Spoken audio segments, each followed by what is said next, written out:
બે સુધી હશે.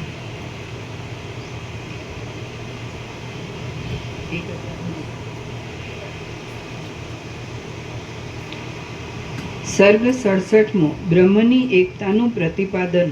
આ 67માં સર્ગમાં સમાધિમાં મુક્ત થયેલા સંન્યાસીના દેહના નાશનું, ભિક્ષુની પેઠે બીજાઓને પણ ભ્રાંતિને લીધે જ બંધ થવાનું અને બોધથી મોક્ષ થવાનું વર્ણન કરવામાં આવશે. દશરથ બોલ્યા, હે મહામુનિ વસિષ્ઠ, હું અહીંથી હમણાં કેટલાક માણસને મોકલું છું. તેઓ ત્યાં જઈને તે સંન્યાસીને સમાધિમાંથી જાગૃત કરે અને તે ઝૂંપડીમાંથી તેને તરત અહીં લાવે. વસિષ્ઠ બોલ્યા, હે રાજા, એ મોટા સંન્યાસીનો દેહ હમણાં જીવતો નથી, પણ પ્રાણ વગરનો થઈ ગયો છે અને બગડીને છિન્ન ભિન્ન થઈ ગયો છે. એ સંન્યાસીનો જીવ તો બ્રહ્માનો હંસ થઈને જીવન મુક્ત થઈ રહ્યો છે, માટે ફરીવાર સુધી સંસારમાં આવે એમ નથી. 1 મહિના સુધી ઘરનો આંગણો ખોલવો નહીં, એવી એ સંન્યાસીની આજ્ઞાના બળથી તેના સેવકો ઘરના બારણાની પાસે ચોકી કરવાની માટે ઊભા છે. મહિનો પૂરો થશે ત્યારે એ સેવકો બારણું ઉઘાડીને તે સંન્યાસીના શરીરને મરણ પામેલું જોઈને બહાર કાઢી જળમાં ડૂબાડી દેશે અને તેની જગ્યાએ તેની એક પાષાણમય મૂર્તિ બેસાડશે કે જે મૂર્તિને તેના ભક્ત લોકો દેવરૂપ માનશે. એ સંન્યાસી તો હંસના શરીરથી જીવન મુક્ત થઈને રહ્યો છે. હવે વિહારમાં પડેલું તેનું જૂનું મનુષ્ય શરીર પ્રાણાદિકથી રહિત થઈ ગયું છે, માટે તેને શી રીતે જાગૃત કરી શકાય? હે રામચંદ્રજી, આ ઘણી જ ફેલાયેલી માયા કે જે વિક્ષેપ શક્તિને લીધે કોઈ રીતે ટાળી શકાય નહીં એવી લાગે છે, તે સર્વદા સર્વમાં આત્મ સ્વરૂપના અનુસંધાનથી સહજ ટાળી શકાય છે. હે રામચંદ્રજી, આ ઘણી જ ફેલાયેલી માયા કે જે વિક્ષેપ શક્તિને લીધે કોઈ રીતે ટાળી શકાય નહીં એવી લાગે છે, તે સર્વદા સર્વમાં આત્મ સ્વરૂપના અનુસંધાનથી સહજ ટાળી શકાય છે. માયા કે જે પોતે નહીં હોવા છતાં જગતનો આરંભ કરી બેઠી છે, સોનાના કડાપણાની પેઠે કેવળ વિપરીત દેખાવને લીધે ઉદય પામેલી છે અને પરમાત્મામાં કેવળ કથન માત્ર છે એમ વિદ્વાનોએ ધારેલી છે, તે જેમ જળમાં તરંગોની પંક્તિ જળનું અવલોકન કરવા માત્રથી નાશ પામે છે, તેમ પરમાત્માના અવલોકન માત્રથી નાશ પામે છે. પરમાત્મા જ અવિવેકને લીધે દ્રશ્યમય લાંબા સ્વપ્નમાંથી તેવા જ બીજા સ્વપ્નોમાં જાય છે અને જીવપણાને પામેલા છે. માટે તે જ પરમાત્મા જો વિવેકથી સર્વને પોતાનું જ સ્વરૂપ દેખે તો ચૈતન્ય માત્ર સ્વરૂપે અવશેષ રહે છે. જેને જે પ્રતિભાસ થાય છે તે ખરી રીતે જોવામાં આવે તો પ્રતિભાસ કાંકચની જાળી જેવા સંસાર રૂપે ઉદય પામે છે. પ્રત્યેક પ્રાણીને આ સંસારનું મંડળ જુદું જુદું ઉદય પામેલું છે. સંન્યાસીના જુદા જુદા સ્વપ્નો જેવું છે અને જળના તરંગ આદિ મિથ્યા વિભાગો જેવું છે એમ સમજો. જેમ આ જોવામાં આવતો સંસાર બ્રહ્માના સ્વપ્નરૂપ છે, તેમ વ્યષ્ટિ જીવના પણ સ્વપ્નરૂપ જ છે અને ચિત્તની ભ્રાંતિરૂપ જ છે. તો પણ એટલો ભેદ છે કે બ્રહ્માને તે મિથ્યા જણાય છે અને વ્યષ્ટિ જીવોને દ્રઢ સત્ય જણાય છે. જો ચિત્તની શુદ્ધિ થાય તો જેમ તે બ્રહ્માને સ્વપ્નના વિલાસ જેવો લાગે છે, તેમ વ્યષ્ટિ જીવને પણ સ્વપ્નના વિલાસ જેવો લાગે. આ બ્રહ્માંડો પ્રત્યેક જીવના જુદા જુદા હોઈ પ્રકટ થયા છે, માટે કરોડો બ્રહ્માંડો હોય એમ કહી શકાય છે. જીવ પરમાત્મામાં ગમે તે રીતે સ્ફુરે, પણ તે જીવ હૃદયમાં જે આ કાર્યો કરવામાં સમર્થતા ધરાવનારા લાંબા બ્રહ્મને જુએ છે, તે બ્રહ્મ સ્વપ્નની જેમ મિથ્યા જ છે. ચૈતન્યની સત્તાથી સત્તા પામેલા જીવ માત્ર સ્વરૂપને ભૂલી જવાથી જરાના, મરણના તથા દુઃખોના પાત્રરૂપ થાય છે. ચૈતન્યની સત્તાથી સત્તા પામેલા જીવ માત્ર સ્વરૂપને ભૂલી જવાથી જરાના, મરણના તથા દુઃખોના પાત્રરૂપ થાય છે. કોઈ જીવ જો પુણ્યવાન હોય તો ચિત્તરૂપી અંશના ચલન માત્રથી પાતાળને તથા બ્રહ્મલોકને બનાવીને તેમાં ભોગ ભોગવ્યા કરે છે. જે પરમાત્મા ચૈતન્ય છે તે જ પ્રાણની કલ્પનાથી ચલનરૂપ થઈને તે દ્વારા જીવ એ નામને ધારણ કરીને પોતામાં દેહાકાર ભ્રમવાળું અને બહાર જઈ વિષયાકાર ભ્રમવાળું થઈને ભમ્યા કરે છે. જે જીવ છે તે કેવળ ભ્રાંતિરૂપ અપરાધને લીધે પરમાત્મા ટળી જાય કે? જે જીવ છે તે કેવળ ભ્રાંતિરૂપ અપરાધને લીધે પરમાત્મા ટળી જાય કે? જો ભ્રાંતિ ટળી જાય તો જીવ જ પરમાત્મા નથી કે? જેમ મુખનું દર્પણમાં પ્રતિબિંબ પડવાથી અનેક નામોને યોગ્ય થાય છે, તેમ પરમાત્માનું માયાની ઉપાધિમાં પ્રતિબિંબ થવાથી જીવ તથા દેહ આદિ નામોને યોગ્ય ન થાય કે આ રીતે ઐક્યનું દર્શન થાય તો વ્યવહારની દ્રષ્ટિથી પણ જગત બ્રહ્મરૂપ થઈ જાય છે. જેમ આકાશ આકાશમાં રહેલું છે ને જળ જળમાં જ રહેલું છે, તેમ પરબ્રહ્મ જેને આપણે જગત ગણીએ છીએ તે પરબ્રહ્મમાં જ રહેલું છે. દર્પણ કે જે મુખથી અત્યંત જુદું છે, તેમાં પ્રતિબિંબ રૂપે મુખ પડતા દર્પણને બદલે મુખ જ દેખાવાનો પણ સંભવ પણ છે. પરંતુ બ્રહ્મ તો પોતાથી અભિન્ન ઉપાધિઓમાં જ જીવરૂપે સ્થિતિ પામેલ છે, તેથી ભ્રાંતિ થવાનો સંભવ જ નથી. તો પણ જેમ બાળક પ્રતિબિંબથી બીએ છે, તેમ જીવરૂપ બ્રહ્મ પોતામાં કંઈક બીજું થઈ ગયેલું સમજીને બીએ છે, એ મોટું આશ્ચર્ય છે. સમાધિના અભ્યાસથી બુદ્ધિના ચલનને રોકવામાં આવે તો ભેદરૂપી સંજ્ઞા પોતાની મેળે જ બુદ્ધિમાં લય પામે છે, અને બુદ્ધિ પણ બ્રહ્માકાર પરિણામ પામીને જેમ ઘી અગ્નિમાં લય પામે છે, તેમ ભેદરૂપી સંજ્ઞા બ્રહ્મમાં લય પામે છે. સર્વાત્મક ચૈતન્યરૂપ પરમાત્મામાં જેને ચલન માનવામાં આવે છે, તે પણ ચૈતન્ય જ છે. બ્રહ્મમાં ચલન અચલન તથા ઉદયકાળ આદિ સઘળું કલ્પિત જ છે, વાસ્તવિક નથી. બ્રહ્મમાં ચલન પણ નથી, અચલન પણ નથી, એકતા પણ નથી અને દ્વિત્વ પણ નથી. જે કાંઈ છે તે સઘળું શુદ્ધ ચૈતન્ય માત્ર જ છે, અને જેમ છે તેમ જ છે. વાસ્તવિક વિચારથી સર્વ એ શબ્દનો તથા તેના અર્થનો એક રસ સ્વભાવ જાણવામાં આવે તો કેવળ ચૈતન્ય જ રહે છે. પ્રપંચ તો અભાવરૂપે પણ રહેતો નથી, ત્યારે ભાવરૂપે તો ક્યાંથી જ રહે? ભેદની કલ્પનાથી જ સ્વરૂપના લાંછનરૂપ ભેદ ઉદય પામે છે. અભેદના બોધથી સઘળો ભેદ ગળી જાય, ત્યારે પરમપદરૂપ બ્રહ્મ જ બાકી રહે છે. હે રામચંદ્રજી, તમે અજ્ઞાનથી જ દ્વૈતરૂપ છો, પણ જો તે દ્વૈત ઉપર દ્રષ્ટિ કરો જ નહીં તો પૂર્ણ ચૈતન્ય રૂપ જ છો. આ વિષયમાં બીજા કોઈને પણ પૂછી જુઓ કે હું કહું છું તે જ પરમાર્થ છે, માટે હવે તમારી બધી શંકાઓ દૂર થઈ હશે. નિઃશંકપણું પ્રાપ્ત થયું એટલે હવે સ્વપ્ન પણ નથી, જાગ્રત પણ નથી, સુષુપ્તિ પણ નથી, તુર્યપણું પણ નથી, બંધ પણ નથી, મોક્ષ પણ નથી અને બીજી કોઈ કલ્પના પણ નથી. જ્યાં સુધી અજ્ઞાન છે ત્યાં સુધી જ જગત છે. જે જગત છે તે એક બ્રહ્મ જ છે. જે બ્રહ્મ છે તે જ આ જગત રૂપે રહેલું છે.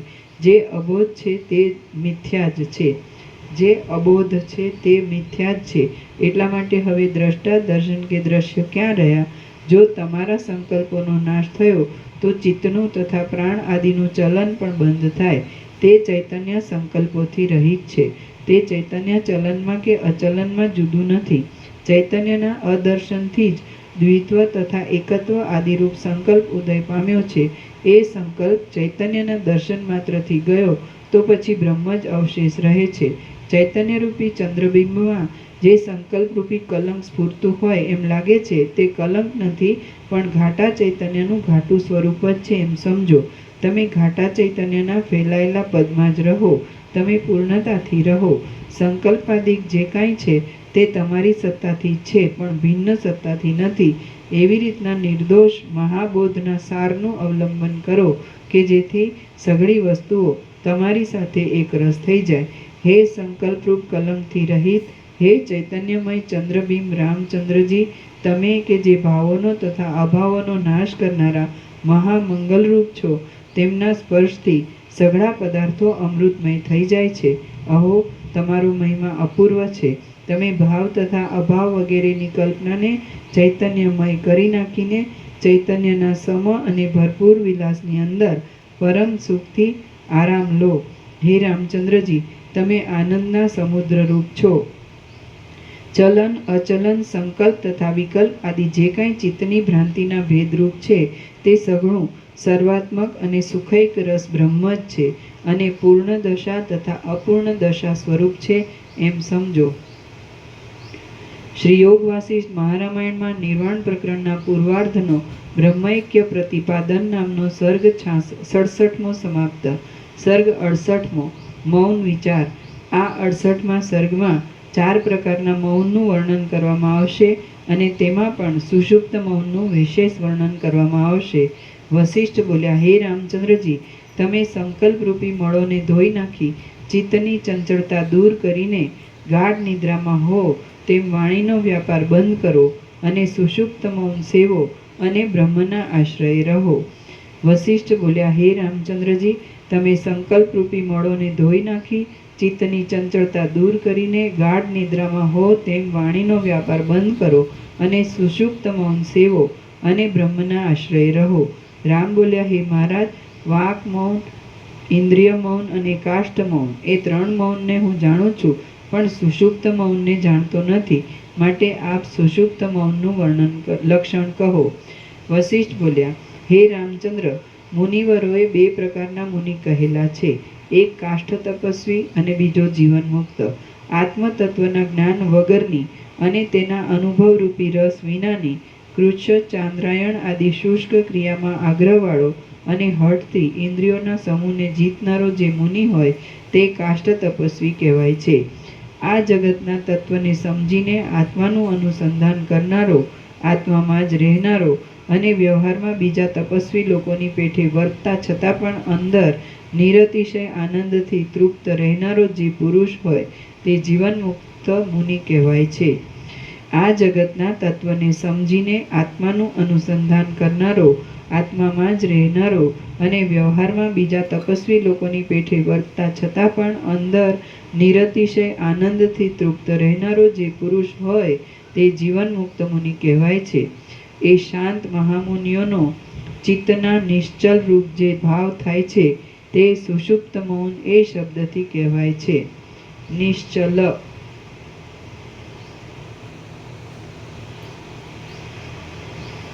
એ શાંત મહામુનિઓનો ચિત્તના નિશ્ચલ રૂપે જે ભાવ થાય છે તે સુષુપ્ત મૌન એ શબ્દથી કહેવાય છે. મૌનને જાણનારા લોકોએ વાંગમૌન, ઇન્દ્રિય મૌન, કાષ્ઠ મૌન અને સુષુપ્ત મૌન એ રીતે 4 પ્રકારનું મૌન કહેલું છે. વાણીને રોકી રાખવી એ વાંગમૌન કહેવાય છે. બળાત્કારથી ઇન્દ્રિયોનો નિગ્રહ કરવો એ ઇન્દ્રિય મૌન કહેવાય છે. શરીરની ચેષ્ટાઓનો ત્યાગ કરવો એ કાષ્ઠ મૌન કહેવાય છે. અને જગતના બાદપૂર્વક આત્માનું જ અનુસંધાન કરવું એ સુષુપ્ત મૌન કહેવાય છે. અને જગતના બાદપૂર્વક આત્માનું જ અનુસંધાન કરવું એ સુષુપ્ત મૌન કહેવાય છે. જોકે મનોમૌન નામનું એક 5મું મૌન પણ છે, તો પણ તે કાષ્ઠ તપસ્વીમાં મૂર્છામાં અને મરણમાં જ સંભવે છે, માટે તેને જુદું ગણવામાં આવ્યું નથી. આત્મતત્વનો અનુભવ થતાં જે સુષુપ્ત મૌન નામનું મૌન થાય છે તેને જીવનમુક્ત પુરુષ જ ધારણ કરે છે. આત્મતત્વનો અનુભવ થતાં જે સુષુપ્ત મૌન નામનું મૌન થાય છે તેને જીવનમુક્ત પુરુષ જ ધારણ કરે છે. પહેલા 3 મૌનનો અધિકારી કાષ્ઠ તપસ્વી છે અને ચોથા મૌનનો અધિકારી જીવનમુક્ત છે. જીવનમુક્તોમાં રહેનારી જે સુષુપ્ત મૌન નામની અવસ્થા છે તે જ તુર્યાવસ્થા છે. વાંગમૌન, ઇન્દ્રિય મૌન અને કાષ્ઠ મૌન એ 3 પણ જોકે મૌન કહેવાય છે, તો પણ તેઓ મલિન મનના દ્રઢ નિશ્ચયરૂપ હોય છે, તેથી જીવને બંધન આપનારા થાય છે. માટે એ 3માંના કોઈ પણ મૌનવાળાને કાષ્ઠ તપસ્વી કહીએ છીએ. બળાત્કારથી મનનો નિગ્રહ કરીને અંદર અહંભાવનું અનુસંધાન નહીં કરતા અને બહાર નામરૂપાત્મક દ્રશ્ય પ્રપંચનું અનુસંધાન નહીં કરતા છતાં પણ અજ્ઞાનથી આવરણ પામેલા આત્માને નહીં જોતો કાષ્ઠ તપસ્વી સમાધિમાં જેમ બીજો માણસ સુષુપ્તિમાં અજ્ઞાનના સાક્ષીપણાથી રહે છે તેમ અજ્ઞાનના સાક્ષીપણાથી રહે છે. એ ત્રણેય મૌનવાળાઓ સમાધિમાંથી ઉઠ્યા પછી ચિત્તનું ચલન થાય છે અને સુષુપ્ત મૌનવાળા જીવનમુક્તને તો સર્વદા ચિત્તની ગતિ થતી જ નથી. તેથી કોઈ સમયે પણ ચિત્તનો નિરોધ કે ચિત્તનું પ્રકટ થવું આદિ લીલા થતી નથી. સુષુપ્ત મૌનવાળા જીવનમુક્તને તો સર્વદા ચિત્તની ગતિ થતી જ નથી. તેથી કોઈ સમયે પણ ચિત્તનો નિરોધ કે ચિત્તનું પ્રકટ થવું આદિ લીલા થતી નથી. સ્વરૂપમાં સ્થિતિરૂપ લીલાથી સર્વદા રહેનારા જીવનમુક્ત પુરુષો વાંગમૌન આદિ 3 મૌનને બંધનરૂપ હોવાથી ત્યજી દેવા યોગ્ય જાણીને તેના ઉપર અરુચિ રાખે, અથવા તો મૌનો પણ એક જાતનો ચિદાનંદનો જ વિલાસ છે એમ જાણીને અરુચિ રાખે નહીં, તો પણ તેઓ એ 3 મૌનોને કદી ગ્રાહ્ય સમજતા નથી. આ સુષુપ્ત મૌન કે જે જીવનમુક્તોના અનુભવમાં રહેલું છે અને જેને પુનર્જન્મ ન થવાનો હોય તેને જ પ્રાપ્ત થાય એવું છે તથા શ્રવણના ભૂષણ રૂપ છે, તેનું વિશેષ વર્ણન કરું છું, તે સાંભળો. આ મૌનમાં શરીરની અંદર ઊંચે નીચે તથા મધ્યમાં ફરનારા પ્રાણનો સંયમ કરવો પડતો નથી. પ્રાણની કોઈ જાતની યોજના પણ કરવી પડતી નથી અને સઘળી ઇન્દ્રિયો વિષયના લાભના હર્ષથી ઉલ્લાસ પણ પામતી નથી, તેમ નિરોધના ક્લેશથી ગ્લાનિ પણ પામતી નથી. આ મૌનમાં આ દ્વૈતની કલ્પના ઉદય પણ પામતી નથી, તેમ શાંત પણ થતી નથી. સમાધિ હોય કે સમાધિ ન હોય તો પણ આ મૌનમાં ચિત્ત ચિત્તરૂપ પણ રહેતું નથી, અચિત્તરૂપ પણ થઈ જતું નથી, સત પણ રહેતું નથી, અસત પણ થઈ જતું નથી અને કોઈ બીજા પ્રકારનું પણ થઈ જતું નથી, પરંતુ વિકલ્પોના ક્ષયને લીધે વિભાગો વિનાનું, અભ્યાસની અપેક્ષાથી પણ રહિત અને સર્વવ્યાપક આત્મરૂપ હોવાને લીધે આદિથી તથા અંતથી રહિત થાય છે. પરંતુ વિકલ્પોના ક્ષયને લીધે વિભાગો વિનાનું, અભ્યાસની અપેક્ષાથી પણ રહિત અને સર્વવ્યાપક આત્મરૂપ હોવાને લીધે આદિથી તથા અંતથી રહિત થાય છે. આ સુષુપ્ત મૌનનું લક્ષણ છે. આત્મતત્વ કે જેમાં જગતરૂપી ભ્રમ દેખાય છે તેને શંકા રહિત યોગ્ય સ્વરૂપમાં જાણીને રહેવું એ સુષુપ્ત મૌન કહેવાય છે. આત્મતત્વ કે જેમાં જગતરૂપી ભ્રમ દેખાય છે તેને શંકા રહિત યોગ્ય સ્વરૂપમાં જાણીને રહેવું એ સુષુપ્ત મૌન કહેવાય છે. પરબ્રહ્મ કે જે અનેક સવિકલ્પ જ્ઞાનોના આત્મારૂપ છે તેથી જ પૂર્ણ થઈને મર્યાદા રહિત સ્થિતિમાં રહેવું એ સુષુપ્ત મૌન કહેવાય છે. પરબ્રહ્મ કે જે અનેક સવિકલ્પ જ્ઞાનોના આત્મારૂપ છે તેથી જ પૂર્ણ થઈને મર્યાદા રહિત સ્થિતિમાં રહેવું એ સુષુપ્ત મૌન કહેવાય છે. આ સઘળું જગત શૂન્ય છતાં પણ અધિષ્ઠાનની સત્તાથી શૂન્ય નથી અને અધિષ્ઠાનની સત્તાથી અસ્તિત્વ ધરાવતું હોય તો પણ પોતાની સત્તાથી હોતું નથી એવી પાકી સમજણથી ચિત્ત સમ તથા શાંત રહે એ સુષુપ્ત મૌન કહેવાય છે.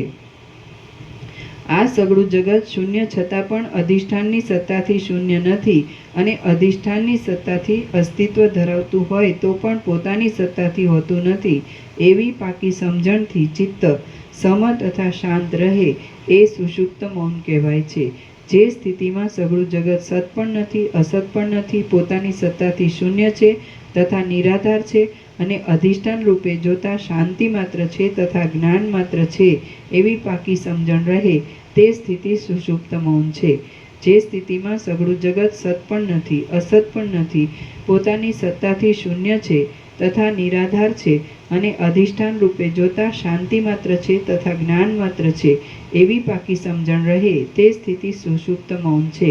જે સ્થિતિમાં આત્મતત્વનો ફેલાવો કરીને પ્રકટ થનારા ભાવોરૂપ, અભાવોરૂપ, દશાઓરૂપ કે દેશ આદિ વિશેષોરૂપ વિવર્ત જ થાય નહીં તે સ્થિતિ સુષુપ્ત મૌન કહેવાય છે.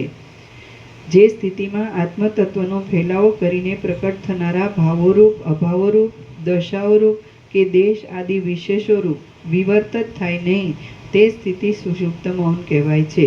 વૃત્તિઓ વિનાના ચિત્તથી અત્યંત સમતા જ રહે અને આત્મતત્વનો કોઈ પ્રકારનો વિવર્ત થાય જ નહીં એ સુષુપ્ત મૌન કહેવાય છે.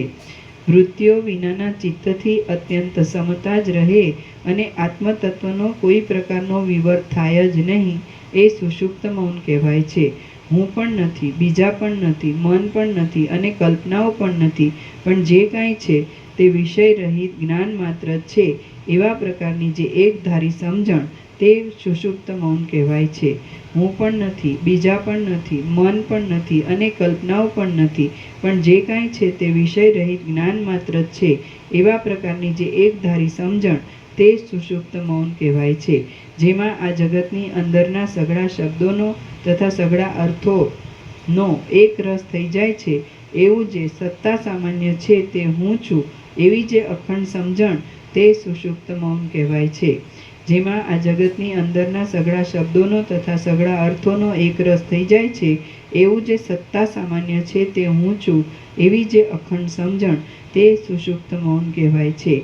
આવી સ્થિતિમાં ચિત્તની બ્રહ્માકાર છેલ્લી વૃત્તિ પણ શૂન્ય જેવી થઈ જાય છે. ત્યાર પછી પોતાની, બીજાની કે ભેદની કલ્પના ક્યાંથી જ રહે. આવા પ્રકારની જે અખંડ સ્થિતિ એ જ વ્યાપક સુષુપ્ત મૌન કહેવાય છે. આવી સ્થિતિમાં ચિત્તની બ્રહ્માકાર છેલ્લી વૃત્તિ પણ શૂન્ય જેવી થઈ જાય છે.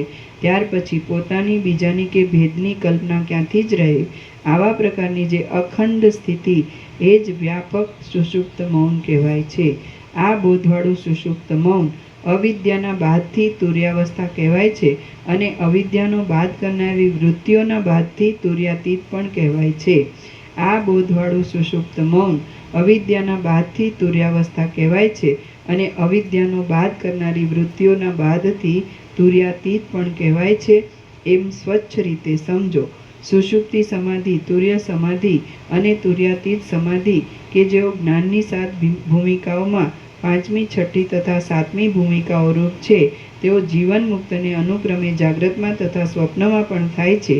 હે બ્રહ્મરૂપ રામચંદ્રજી, જાગ્રતમાં ચારે બાજુ નિપુણ રીતે વ્યવહાર કરતો હોય તથા દેહની પ્રતીતિવાળો હોય અને સમાધિમાં સઘળો વ્યવહાર છોડી દેતો હોય તથા દેહના ભાન વગરનો રહેતો હોય તો પણ જીવન મુક્ત પુરુષ સર્વદા તુર્યામાં જ રહે છે અને વિદેહ છે એમ સમજો. કેમ કે જાગ્રતમાં પણ તેની સઘળી વૃત્તિઓ નિર્મળ તથા શાંત હોય છે. આ સ્થિતિ બ્રહ્મરૂપ થયેલાની જ હોય છે, બીજાની હોતી નથી. હે રામચંદ્રજી, તમે વિરાટ આદિ સર્વનો લય કરીને સંસારની વાસનાઓથી રહિત એક તુર્ય રૂપે જ રહો. જે કાંઈ આ સઘળું જગત પ્રતીત થાય છે તે સ્વપ્ન જેવું જ છે. હું, તમે કે બીજું કાંઈ પણ નથી એમ સમજીને જીવન મુક્ત થઈ સર્વદા ચિદાકાશના કોષમાં જ રહો. શ્રી યોગ વાસિષ્ઠ મહારામાયણમાં નિર્વાણ પ્રકરણના પૂર્વાર્ધનો મૌન વિચાર નામનો સર્ગ 68મો સમાપ્ત. સર્ગ 69મો પ્રાણ અને મનનો સંયોગ ઇત્યાદિ. આ 69મા સર્ગમાં ગણોનું રુદ્રપણું, મુક્ત લોકો પોતાની ઈચ્છા પ્રમાણની સ્થિતિ, મુક્ત લોકોની પોતાની ઈચ્છા પ્રમાણે સ્થિતિ અને યોગથી પ્રાણનો લય એટલા વિષયો કહેવામાં આવશે. રામ બોલ્યા, હે મહામુનિ, આપે સ્વરુદ્રો કહ્યા તે ગણોની સાથે લેખીને કહ્યા કે ગણો વિના રુદ્રોને લેખીને કહ્યા? આપે જે ગણો કહ્યા તે જ રુદ્રો કે તેમનાથી જુદા રુદ્રો? એ મને તુરત જ સમજાવો. વશિષ્ઠ બોલ્યા, સંન્યાસીએ જીવટ આદિ 100 શરીરોવાળા જે 100 સ્વપ્નો દીઠા તેઓ જ રુદ્રપણાને પ્રાપ્ત થયા એમ તમે પ્રથમના પ્રકરણથી સમજ્યા હશો જ. તેથી મેં સ્પષ્ટ રીતે 100 રુદ્રોના નામ આપ્યા નથી. સંન્યાસીને સ્વપ્નમાં જીવટ આદિ જે 100 આકારો જોવામાં આવ્યા તેઓ જ 100 ગણો લેખવામાં આવ્યા. એ સઘળા ગણો રુદ્રના અંશરૂપ હોવાથી અને રુદ્રના જેવા જ ઐશ્વર્યોવાળા હોવાથી 100 રુદ્રો લેખવામાં આવ્યા. જો એ રીતે એ સઘળા રુદ્રો જ હતા તો પણ ઈશ્વર કોટીમાં રહેલા પૂર્વસિદ્ધ રુદ્રની સેવા કરવાના કામમાં તેઓ ગણો જ હતા. મુખ્ય રુદ્રને અધીન થઈને જ તેઓ પોતાના કર્મોના ફળો અને ઐશ્વર્યો ભોગવતા હતા. રામ બોલ્યા, હે મહારાજ, સંન્યાસીના સ્વપ્ને બનાવેલા પહેલા રુદ્રે જેમ એક દીવામાંથી 100 દીવા બનાવવામાં આવે છે તેમ પોતાના એક જ ચિત્તમાંથી 100 ચિત્તો બનાવ્યા. એ વાત કેમ સંભવે? વશિષ્ઠ બોલ્યા, જ્ઞાનરૂપ ઐશ્વર્યથી જેમણે માયાનું બંધન તોડી નાખ્યું છે અને યોગૈશ્વર્યથી સત્ય સંકલ્પણાને પામેલા પુરુષો પોતાના સર્વજ્ઞપણાના અને સર્વશક્તિમાનપણાના બળથી જે વસ્તુને જે રીતે કલ્પે તે વસ્તુને તે રીતે અનુભવે છે. સર્વાત્મકપણાને લીધે અને સર્વવ્યાપકપણાને લીધે એ લોકો જ્યાં સુધી જે વસ્તુની જે રીતની ભાવના કરે ત્યાં સુધી તે વસ્તુનો તે રીતનો તે અનુભવ કરે છે. રામ બોલ્યા, રુદ્ર જ્યારે એ રીતે સઘળી શક્તિઓથી ભરપૂર છે ત્યારે પોતાને માટે શુભ સ્થિતિઓની અને શુભ આચરણોની કલ્પના નહીં કરતા માણસોની ખોપરીઓની માળાઓના ઘરેણાં શા માટે ધારણ કરે છે? શા માટે શરીરે ભસ્મ લગાવે છે? નગ્ન શા માટે રહે છે? સ્મશાનમાં શા માટે વસે છે? અને સ્ત્રીનો પ્રસંગ શા માટે રાખે છે? વશિષ્ઠ બોલ્યા, મહાસમર્થ અને સિદ્ધ જીવનમુક્ત લોકોને શાસ્ત્રોમાં કહેલી જ મંગળરૂપ જ અને સુખ આપનારી જ ક્રિયાઓ કરવાનો નિયમ નથી, કેમ કે તેઓ વિધિ નિષેધના દાસ નથી. મહાસમર્થ અને સિદ્ધ જીવનમુક્ત લોકોને શાસ્ત્રોમાં કહેલી જ મંગળરૂપ જ અને સુખ આપનારી જ ક્રિયાઓ કરવાનો નિયમ નથી, કેમ કે તેઓ વિધિ નિષેધના દાસ નથી. સઘળી માંગલિક ક્રિયાઓને પણ તત્વ દ્રષ્ટિથી અમંગળરૂપ માને છે અને તેમના પ્રારબ્ધમાં અશુભ લખેલું નહીં હોવાથી દુઃખની સામગ્રીથી પણ દુઃખ નહીં પામતા સર્વને સુખરૂપ જ ગણે છે. માટે જેમ અજ્ઞાનીઓની ક્રિયાઓનો નિયમ છે તેમ જીવનમુક્ત લોકોનો નથી. અજ્ઞાની પુરુષ તો રાગ, દ્વેષ તથા લોભ આદિ હજારો દોષોથી ગભરાયેલા ચિત્તવાળો હોવાને લીધે જો ક્રિયાઓના નિયમ વિના ચાલે તો જાળમાં પકડાયેલા માછલાની પેટે જન્મ, મરણ તથા નરકપાત આદિ પરમ દુઃખને પામે છે. જીવન મુક્ત લોકો તો જીતેન્દ્રિયપણાને લીધે, જ્ઞાનીપણાને લીધે તથા વાસનાઓથી રહિતપણાને લીધે સારી વસ્તુઓમાં રાગ ધરતા નથી અને નરસી વસ્તુઓમાં દ્વેષ કરતા નથી. કરેક્શન: જ્ઞાનીપણાને લીધે જીવન મુક્ત લોકો તો જીતેન્દ્રિયપણાને લીધે, જ્ઞાનીપણાને લીધે તથા વાસનાઓથી રહિતપણાને લીધે સારી વસ્તુઓમાં રાગ ધરતા નથી ને નરસી વસ્તુઓમાં દ્વેષ ધરતા નથી. એ લોકો સર્વદા કાકતાલીય ન્યાયની પેઠે આવી પડેલી ક્રિયાઓને કર્યા કરે છે તો પણ કશું કરતા નથી, કેમ કે એ લોકોને કોઈમાં આસક્તિ હોતી નથી. વિષ્ણુ પણ એમ કાકતાલીય રીતે અવતાર ધરવા આદિ કર્મો કરે છે. શિવ પણ એ જ રીતે કર્મો કરે છે ને બ્રહ્મા પણ એ રીતે જ કર્મો કરે છે. એ જીવન મુક્ત લોકોને કોઈ કર્મ નિંદ્ય પણ નથી, કોઈ કર્મ અનિંદ્ય પણ નથી, કોઈ કર્મ ગ્રાહ્ય પણ નથી, કોઈ કર્મ ત્યાજ્ય પણ નથી, કોઈ કર્મ યોગ્ય પણ નથી, કોઈ કર્મ અયોગ્ય પણ નથી અને કોઈ કર્મ બંધન આપનાર પણ નથી. જેમ સૃષ્ટિના આરંભથી જ અગ્નિ વગેરેના ગરમી આદિ ધર્મો સ્વાભાવિક રીતે પ્રકટ થયેલા છે, તેમ શિવ આદિના સ્મશાનમાં ભટકવું આદિ કર્મો અને મરીચી આદિના સંધ્યાવંદન આદિ કર્મો સ્વાભાવિક રીતે જ પ્રકટ થયેલા છે. અજ્ઞાની લોકોની ક્રિયાઓ જેમ સ્વાભાવિક રીતે સૃષ્ટિના આરંભમાં પ્રકટ થતી નથી, પણ સૃષ્ટિની જમાવટ થયા પછી તે વર્ણાશ્રમ આદિ વિભાગોની દોરવણીથી જુદી જુદી કલ્પાયેલી છે અને તે ક્રિયાઓ અજ્ઞાની લોકોને આલોકમાં તથા પરલોકમાં સુખ દુઃખ રૂપી ફળો પણ આપે છે. હે રામચંદ્રજી, કાષ્ટ, તપસ્વી અને જીવન મુક્ત કે જેઓ દેહવાળા હોય છે તેમના મૌનો વિશે મેં તમને વિસ્તારથી કહ્યું છે, પણ વિદેહ મુક્તિ વિશે તમને કહ્યું નથી, માટે હવે તે સાંભળો. ચૈતન્યાત્મક આત્માકાશ, ચૈતન્યાત્મક આત્માકાશ કે જે આકાશથી પણ અત્યંત સ્વચ્છ છે, તે પણાની પ્રાપ્તિ થવી એ પરમ પુરુષાર્થ છે. ચૈતન્યાત્મક આત્માકાશ કે જે આકાશથી પણ અત્યંત સ્વચ્છ છે, તે પણાની પ્રાપ્તિ થવી એ પરમ પુરુષાર્થ છે. એ પ્રાપ્ત થવાના ઉપાયો કહું છું તે સાંભળો. પરમ પુરુષાર્થની પ્રાપ્તિના સાંખ્ય અને યોગ એ બે જુદા જુદા ઉપાય છે. જેઓ વિવેકથી તથા વિચારથી પ્રાપ્ત થયેલા જ્ઞાનયોગ અને રાજયોગથી બ્રહ્મ તત્વને સંપૂર્ણ રીતે જાણીને તેનું જ અભેદથી નિરંતર અનુસંધાન કરે છે, તેઓ સાંખ્ય યોગી કહેવાય છે.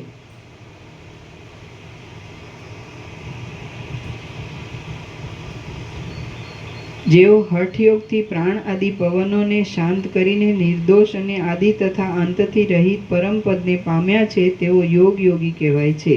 સાંખ્ય યોગી અને યોગ યોગીઓને તપના ફળથી મળેલા તત્વ સાક્ષાત્કારથી પામવાનું પદ તો એક જ છે કે જે પદ શાંત અને અકૃત્રિમ છે.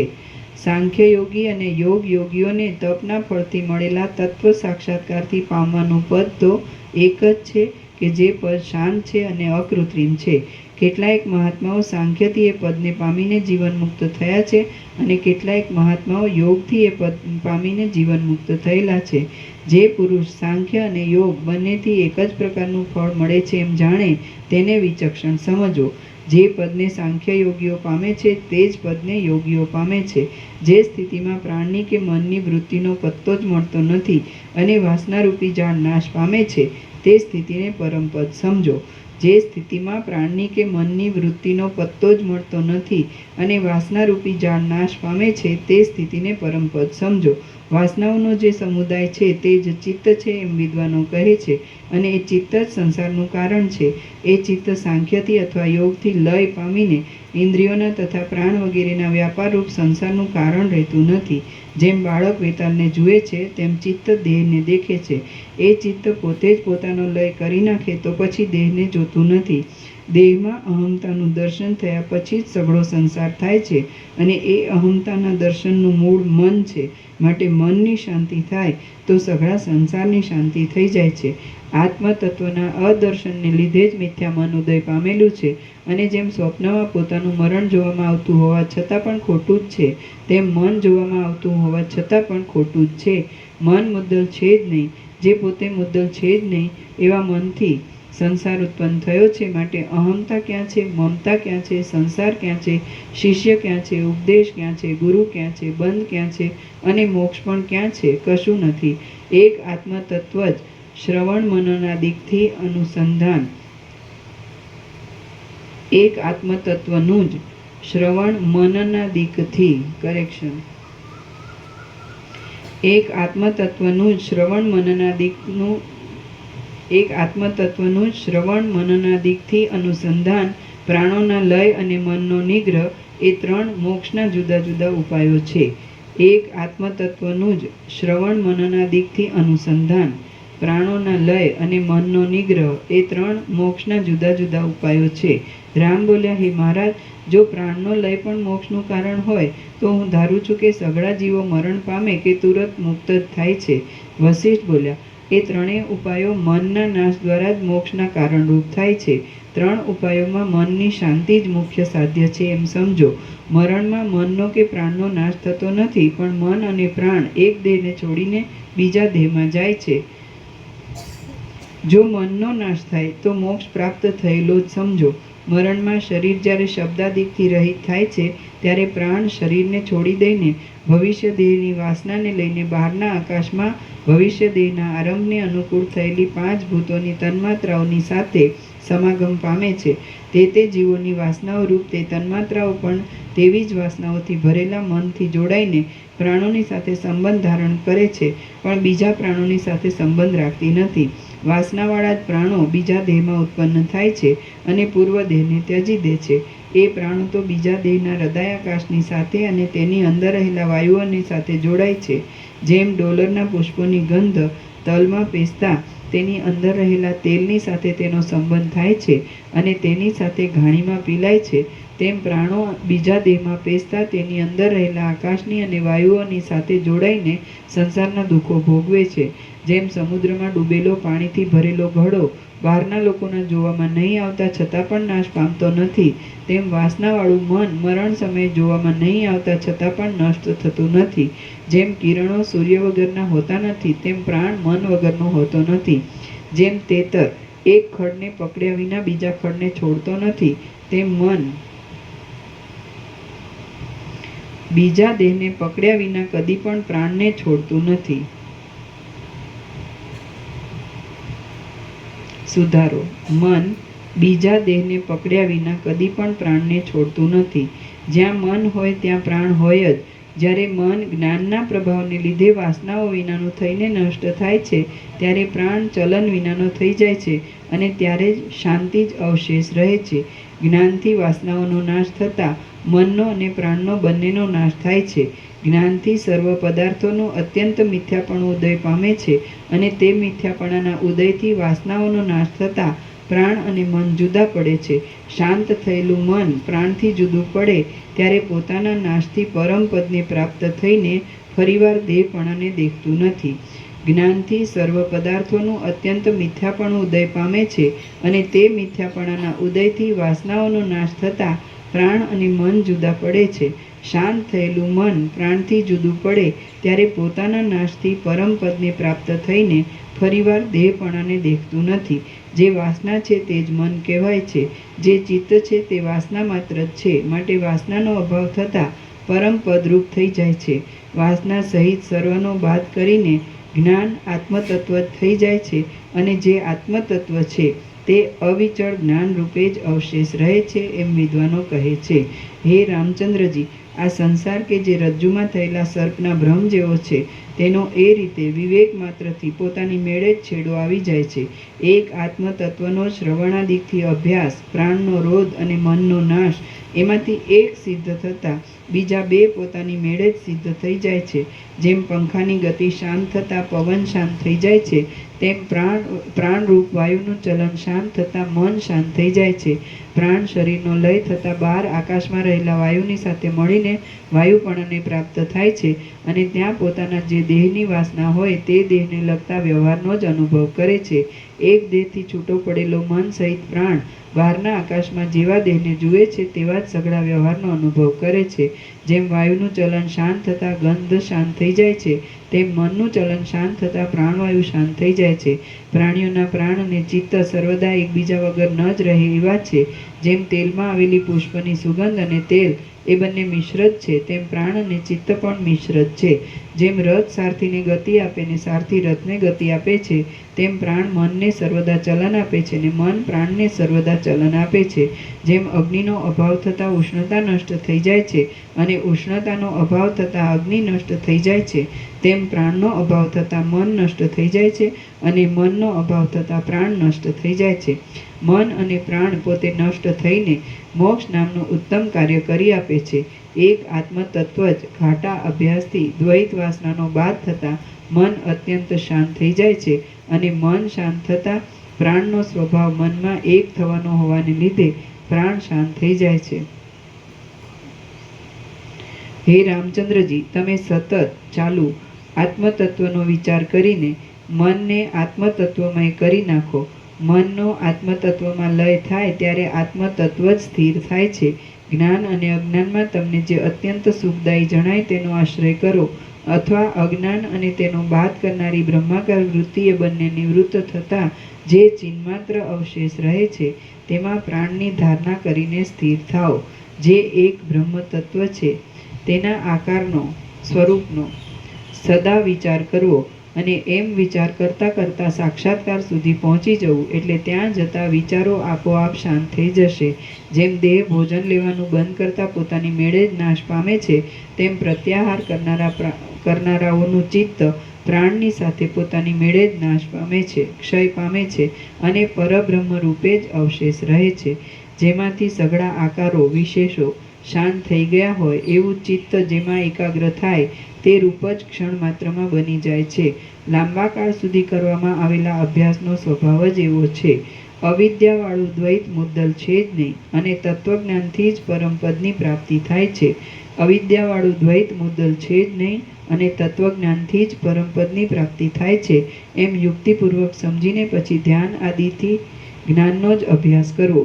જેમ મેઘ નાશ પામતા મેઘથી થયેલું ઝાકળ નાશ પામે છે, તેમ ચિત્ત શાંત થતાં ચિત્તથી થયેલી આ સંસારરૂપી મૃગતૃષ્ણા શાંત થાય છે. જે ચિત્ત છે તે જ અવિદ્યા છે. એટલા માટે બ્રહ્માકાર પરિણામ પામેલા ચિત્તથી જ ચિત્તનો નાશ કરો. હે રામચંદ્રજી, ચિત્તના ક્ષયનું રૂપ શૂન્યતા નથી, પણ ચિત્તના અધિષ્ઠાનભૂત આત્મા જ ચિત્તના ક્ષયનું રૂપ છે. કેમ કે અભાવને પરમ પુરુષાર્થ કહેવાય જ નહીં. જો ચિત્ત જરાવાર પણ પરમપદમાં આરામ લે તો ચિત્તને તેમાં જ પરમાનંદ પામીને પરમપદ રૂપે જ પરિણામ પામેલું સમજો. ચિત્તને જો નિરતિશય સ્વયં પ્રકાશ આનંદનો સ્વાદ મળ્યો તો પછી સંસારમાં પાછા આવવાની ઈચ્છા કરશે જ નહીં. જો ચિત્ત સાંખ્યથી અથવા યોગથી પરમપદમાં આરામ લઈ સત્વપણાને પામે તો ફરીવાર સંસારમાં જન્મ થતો જ નથી, થતો જ. જેમાંથી સઘળી અવિદ્યા નષ્ટ થઈ ગઈ હોય છે તે ચિત્ત સત્વ એ શબ્દથી કહેવાય છે. જેમાંથી સંસારના બીજરૂપ અવિદ્યા બળી ગઈ હોય છે તે ચિત્ત ફરીવાર બ્રહ્મભાવના સ્વરૂપને છોડતું નથી. કરેક્શન. તે ચિત્ત ફરીવાર બ્રહ્મભાવના સ્વરૂપને છોડતું નથી. વાસનાઓથી રહિત થયેલો, અવિદ્યાથી રહિત થયેલો અને સત્વમાં રહેલો કોઈ પુરુષ, વાસનાઓથી રહિત થયેલો, અવિદ્યાથી રહિત થયેલો અને સત્વમાં રહેલો કોઈ વિરલ પુરુષ જ પરમ જ્યોતિને જુએ છે અને તુરત શાંત થાય છે કે જે પરમ જ્યોતિ અજ્ઞાનીઓની દ્રષ્ટિથી શૂન્ય જેવી છે. વાસનાઓથી રહિત થયેલો, અવિદ્યાથી રહિત થયેલો અને સત્વમાં રહેલો કોઈ વિરલ પુરુષ જ પરમ જ્યોતિને જુએ છે અને તુરત શાંત થાય છે કે જે પરમ જ્યોતિ અજ્ઞાનીઓની દ્રષ્ટિથી શૂન્ય જેવી છે. હે રામચંદ્રજી, જાગ્રત, સ્વપ્ન તથા સુષુપ્તિરૂપ ભ્રાંતિના બીજોથી રહિત થયેલું અને અવિદ્યાના ક્ષયને લીધે બાધિત થઈ બળી ગયેલા વસ્ત્રની પેઠે માત્ર પ્રતિભાસ રૂપે અવશેષ રહેલું મન સત્વ કહેવાય છે. તે જેમ સ્પર્શ પારસમણીના સંગથી સુવર્ણપણાને પામેલું ત્રાંબુ પાછું ત્રાંબાપણાને પ્રાપ્ત થતું નથી, તેમ વાસનારૂપી બીજ શક્તિના દાહથી પરબ્રહ્મપણાને પામેલું મન પાછું રાગ દ્વેષાદી કલ્પનાઓથી મલિનતાવાળા સંસારપણાને પ્રાપ્ત થતું નથી. શ્રી યોગ વાસિષ્ઠ મહારામાયણમાં નિર્વાણ પ્રકરણના પૂર્વાર્ધનો પ્રાણ મનઃ સંયોગ વિચાર નામનો સર્ગ 69મો સમાપ્ત. સર્ગ 70મો. એક રાજા પ્રત્યે વેતાલના 6 પ્રશ્નો. આ 70મા સર્ગમાં ચિદાત્માની શુદ્ધિને વેતાલના અને એક રાજાના સંવાદની કથા કહેવામાં આવશે. વશિષ્ઠ બોલ્યા, હે રામચંદ્રજી, વિચાર કરવાથી જીવ અજીવ થઈ જાય છે અને ચિત્ત અચિત્ત થઈ જાય છે, એટલે એવી રીતે અવિદ્યાનો જે અંત થાય છે તે મોક્ષ કહેવાય છે. જેમ ઝાંઝવાનું પાણી દેખાય છે તે મન તથા અહંકાર આદિ દેખાય છે. મન તથા અહંકાર આદિ મિથ્યા જ છે અને માત્ર થોડી વાર જ એવું દેખાય છે, માટે તે વિચારથી લય પામે છે. આ સંસારરૂપી સ્વપ્નની ભ્રાંતિના વિષયમાં એક વેતાલે કરેલા શુભ પ્રસંગને લીધે મારા સ્મરણમાં આવ્યા છે, તે હું તમારી પાસે કહું છું, તે સાંભળો. વિંધ્યાચળના મોટા જંગલમાં મોટા દેહવાળો એક વેતાલ રહેતો હતો. તે વેતાલ અજ્ઞાની લોકોને તુચ્છ ગણીને તેમને મારી નાખવાની ઈચ્છાથી કોઈ દેશમાં આવ્યો. એ વેતાલ પ્રથમ કોઈ સારા રાજાના દેશમાં રહેતો હતો અને ત્યાં તે રાજાએ આપેલા દેહાંત શિક્ષાવાળા લોકોના બલિદાનથી સંતોષ પામીને હરકત વિનાની સમાધિ જેવી સ્થિતિનું સુખ ભોગવતો હતો. કોઈ માણસ પોતાના મોઢા આગળ આવેલો હોય તો પણ જો તે નિરપરાધ હોય તો એ વેતાલ ભૂખ્યો હોવા છતાં પણ કારણ વગર તેને મારતો નહોતો, કેમ કે સત્પુરુષો ન્યાય ઉપર જ ધ્યાન રાખે છે. કાળે કરીને એ દેશમાં દેહાંત શિક્ષાવાળા લોકો નહીં મળતા ભૂખ્યો થયેલો એ વેતાલ ન્યાયની યુક્તિથી માણસો ખાવા માટે વિંધ્યાટવીમાંથી બીજા રાજાના નગરમાં આવ્યો. એ નગરમાં રાત્રે નગરના લોકોની ગુપ્ત હિલચાલ જોવાને માટે નીકળેલો તે નગરનો રાજા નજરે પડતા પેલા ઉગ્ર વેતાલે મેઘની ગર્જના જેવા ઘોર શબ્દથી તે રાજાને નીચે પ્રમાણે કહ્યું. વેતાલ બોલ્યો, હે રાજા, હું કે જે ભયંકર વેતાલ છું તેને તું હમણાં મળ્યો છે. તું ક્યાં જાય છે? આજ તું મારા ભોજન રૂપ થા, હવે તું મૂવો જ છે.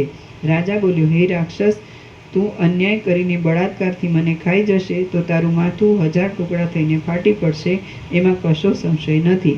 વેતાલ બોલ્યો, હું તને અન્યાયથી નહીં ખાઉં. એક ન્યાયની વાત તને કહું છું, તે સાંભળ. તું રાજા છે, તેથી તારે યાચક લોકોની સઘળી આશાઓ પૂરવી જ જોઈએ.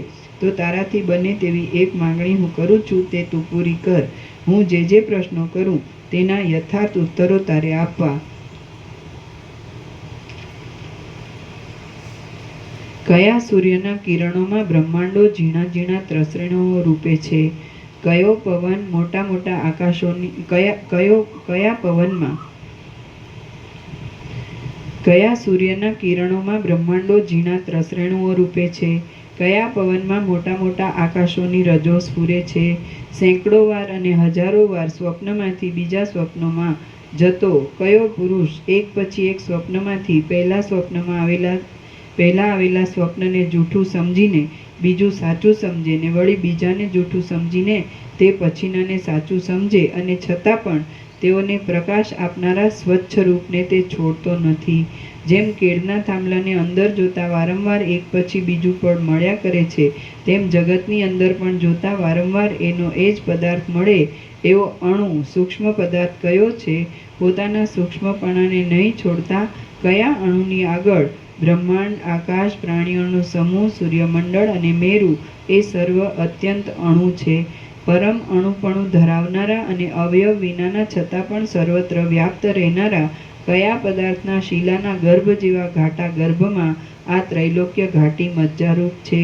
દેહાદિકને આત્મા માનનારા અને તેથી મર્યાદા વિનાના આત્માને વિશે મર્યાદાનું આરોપણ કરીને તેનો ઘાત કરનારા હે રાજા, જો તું મારા આ 6 પ્રશ્નોના ઉત્તર યથાર્થ નહીં આપે તો તને અહીં જ ફળની પેઠે ગળી જઈને પછી જેમ કાળ બળાત્કારથી આવી પહોંચી જગતને ગળી જાય છે, તેમ હું પણ બળાત્કારથી આવી પહોંચી તારા દેશની પ્રજાને પણ ગળી જઈશ.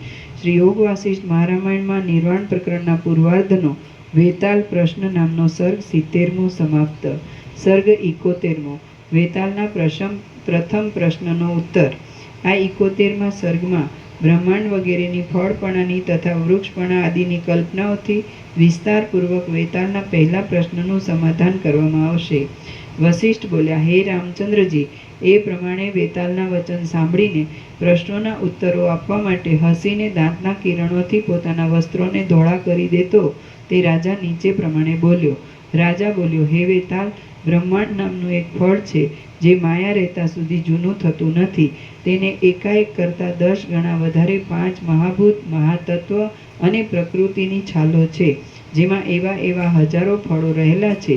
એવી અત્યંત ઊંચી અને ચપળ પલ્લવો ભુવનોવાળી એક મોટી શાખા પંચીકૃત મહાભૂત છે, જેમાં એવી હજારો શાખાઓ છે એવું અને નજરે પડે નહીં એવું વિશાળ આકારવાળું એક મોટું વૃક્ષ ગંધ તન્માત્રા છે, જેમાં એવા હજારો વૃક્ષો છે એવું અને અનંત વૃક્ષોના સમુદાયવાળું એક અત્યંત મોટું વન રસ તન્માત્રા છે, જેમાં એવા હજારો વનો છે એવો અને સર્વત્ર ભૂરા આકારવાળો એક મોટો પર્વત રૂપ તન્માત્રા છે, જેમાં એવા એવા હજારો પર્વતો છે એવો અને મોટી મોટી કોતરોવાળો એક અત્યંત વિશાળ દેશ સ્પર્શ તન્માત્રા છે, જેમાં એવા એવા હજારો દેશો છે એવો અને મોટા મોટા નદો અને નદીઓવાળો એક મોટો દ્વીપ શબ્દ તન્માત્રા છે, જેમાં એવા એવા હજારો દ્વીપો છે એવું અને વિચિત્ર રચનાઓવાળું એક મોટું પૃથ્વીનું પીઠ હિરણ્યગર્ભ છે, જેમાં એવા એવા હજારો પીઠો છે એવું અને મોટા આડંબરવાળું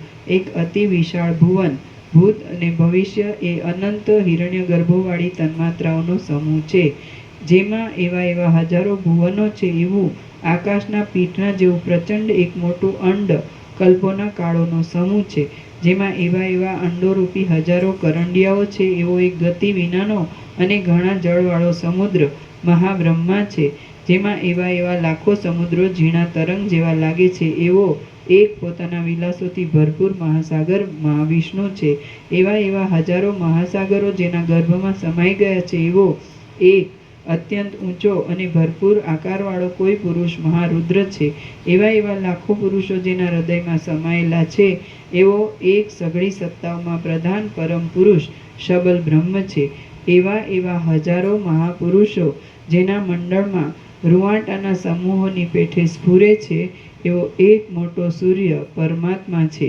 આત્મદ્રષ્ટિ વગરની બીજી દ્રષ્ટિઓમાં જે કોઈ આ અસંખ્ય કલ્પનાઓ છે તે સઘળી એ સૂર્યના કિરણો છે. એ સૂર્યના કિરણોમાં બ્રહ્માંડો ત્રસરેણુઓ રૂપ છે. એ મેં કહેલો ચૈતન્યરૂપી સૂર્ય આ સઘળા દ્વૈતનો પ્રકાશ કરે છે. જ્ઞાન માત્ર સ્વરૂપવાળો અને સર્વને સત્તા તથા પ્રેરણા આપનારો એ જ પરમ સૂર્ય છે. તેના કિરણોમાં આ સઘળા બ્રહ્માંડોના દેખાવો ત્રસરેણુઓ રૂપ છે. જેમ સૂર્યની પ્રભાથી આ દિવસની લક્ષ્મીઓ થાય છે ને પ્રકાશે છે, તેમ એ જ્ઞાન માત્ર પરમ સૂર્યની સત્તાથી આ જગતની લક્ષ્મીઓ થાય છે તથા પ્રકાશે છે. હે વેતાલ, શબલ બ્રહ્મરૂપ ત્રૈલોક્ય પ્રકાશક સૂર્યના વાસ્તવિક તત્વરૂપ મુખ્ય અધિકારીઓમાં શાસ્ત્રજન્ય અખંડાકાર સાક્ષાત્કારથી પ્રકાશતા અને જેને અધિકાર નથી તેવા સાક્ષાત્કારથી નહીં પ્રકાશતા એ પ્રત્યેગાત્મામાં જીવોની તથા જગતોની સત્તાના અને કર્તૃત્વ તથા ભોક્તૃત્વ આદિ અનેક ભ્રમોના અનેક દેખાવો થયા કરે છે. એ સઘળા દેખાવો પરમાર્થ દ્રષ્ટિથી જોતા જરા પણ નથી, માટે તું પ્રશ્નો કરવાની પંચાત કરવી છોડી દઈને ચૂપ બેસી રહે. શ્રી યોગ વાસિષ્ઠ મહારામાયણમાં નિર્વાણ પ્રકરણના પૂર્વાર્ધનો વેતાલ પ્રથમ પ્રશ્નોત્તર વર્ણન નામનો સર્ગ 71મો સમાપ્ત. સર્ગ 72મો. બાકીના 5 પ્રશ્નોનો ઉત્તર. આ 72મા સર્ગમાં રાજા વેતાલને અવશેષ રહેલા 5 પ્રશ્નોના ઉત્તર આપશે. રાજા બોલ્યા, હે વેતાલ, જેમ પુષ્પમાં ગંધ સ્ફુરે છે તેમ પરમાત્મા રૂપી મોટા પવનમાં કાલની સત્તા, આકાશની સત્તા, સમષ્ટિ પ્રાણની સત્તા અને જીવની સત્તા આદિ સૂક્ષ્મ અને ચંચળ રજો સ્ફુર્યા કરે છે. કાળ, આકાશ, પ્રાણ તથા જીવ આદિ મોટા આકાશો પોતાની સત્તા વગરના છે અને પરમાત્માની સત્તાથી સત્તાવાળા છે. જગતરૂપી મોટા સ્વપ્નમાં અમુક યોનિઓરૂપ સ્વપ્નોમાંથી અમુક યોનિઓરૂપ બીજા સ્વપ્નોમાં જતો જીવરૂપ પુરુષ પછીના આવતા જતા સ્વપ્નોમાં પહેલા સ્વપ્નોની સત્યતાને છોડતા પણ બોધ માત્રથી શાંતપણાને વધારનારા પોતાના બ્રહ્મપણારૂપ સ્વચ્છ સ્વરૂપને છોડતો નથી. જેમ કેળના થાંભલામાં અંદર, તેની અંદર અને તેની અંદર પણ જોતા વારંવાર છોતરું જ મળ્યા કરે છે, તેમ બ્રહ્મના વિવર્તરૂપ આ જગતમાં અંદર, તેની અંદર અને તેની અંદર પણ જોતા વારંવાર બ્રહ્મ મળ્યા કરે છે. બ્રહ્મ શબ્દ લખવાનો છે. તેની અંદર પણ જોતા વારંવાર બ્રહ્મ મળ્યા કરે છે એવો અણુ પદાર્થ બ્રહ્મ છે. એ જ પદાર્થ વિવર્ત તથા જગતમાં ફેલાવું આદિ નિમિત્તોને લીધે સત, બ્રહ્મ તથા આત્મા ઇત્યાદિ શબ્દોથી કહેવાય છે. પણ વાસ્તવિક રીતે જોતા સઘળા ધર્મોથી શૂન્ય છે અને વચનથી કહી શકાય નહીં એવો છે કે જે કિંચિત પણ તે છે અને ન કિંચિત પણ તે છે.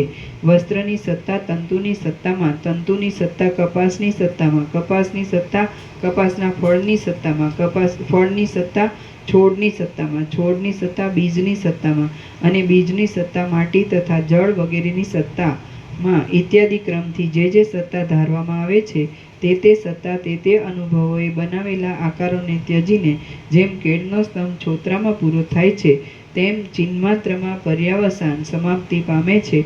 માટે એ નિર્મળ ચિન્માત્ર જ જગત રૂપે ફેલાયેલું છે. સૂક્ષ્મ હોવાથી અને મન વચન આદિથી અલભ્ય હોવાથી પરમાત્મા પરમ અણુ કહેવાય છે.